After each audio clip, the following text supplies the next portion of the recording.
LeeSin, he is legally blind, somehow still hits every Q, kicks you around like a football and will probably have a better vision score than your support. Don't get me wrong though, I never touch that stupid ass champion. I even ban him every time I play jungle because there's no way me or anyone in my team is dealing with that kind of stuff. Looks funny, right? So why should you not pick him up then? Well, here are 5 reasons not to main LeeSin. A small disclaimer before I start off this video, everything mentioned in this video is based on my own experience and opinions, and also a little bit of Reddit. So if you have anything to add or another opinion on some of the following points, just let me know in the comments below. So without further ado, let's jump right into it. Number 1.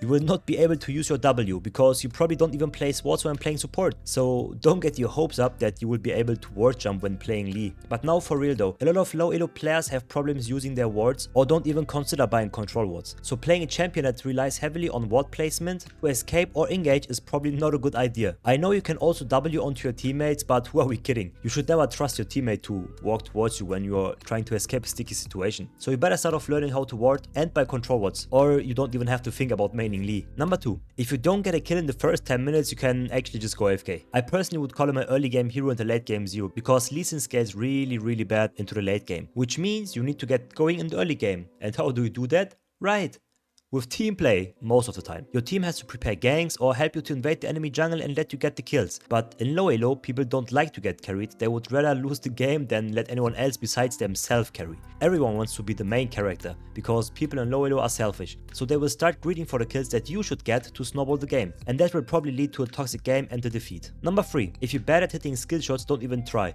Just stick to playing Diana or Vi. Well, that rhymed, lol. You will miss so many Qs that your team will think that Lee is not the only blind guy in the lobby. I hope you know what I'm trying to explain. The Q ability is LeeSin's bread and butter. Almost all cool and fancy combos start with his Q ability. So if you cannot land them, you are never gonna be the cool blind monk that you wish you would be. Number 4 is an extension of number 3. You will not only miss your Q, you will also misuse your ultimate ability and kick the wrong target into safety or even worse into your team. And it becomes even more cringy if you flash kick the wrong target. So I think we all can agree that League has a lot of risky champions. You do a mistake or miscalculate something and you end up dead. But if you use LeeSin's ultimate ability wrong, not only you are dead, but in worst case your entire team suffers from your goofy ass mistake. So please stop embarrassing yourself and the LeeSin mains community, and for the love of God, start playing Diana or Vi. Number 5. Your team and your enemies will have high expectations of you the moment you lock in LeeSin. You can't be picking a flashy blind monk dude and then not deliver. And the best part is, the more mastery points you have, the more you will get flamed for not being talent 0 and carrying the game. And if you win the lottery, someone else in the game is also a LeeSin main, so he will have an eye on every move you make and criticize the shit out of you. You miss a Q? SS ping. You didn't buy 52 controls this game? SS ping. You cleared the jungle 0.2 seconds slower than Faker? SS ping. I think you know what I'm trying to say. The LeeSin's main community is known to be toxic to other LeeSin mains, but I guess it's the same with all champions that have a high skill ceiling. That's it. I know I might not have mentioned everything, but feel free to leave your opinion in the comments below. I'm sure some LeeSin main saw this video and has a better view on the champion itself and can maybe add a thing or two. I hope you still enjoyed the video though, and if so, consider checking out my channel for more videos like this, and maybe leaving a like or even subscribing. See you next time and stay safe. Ciao!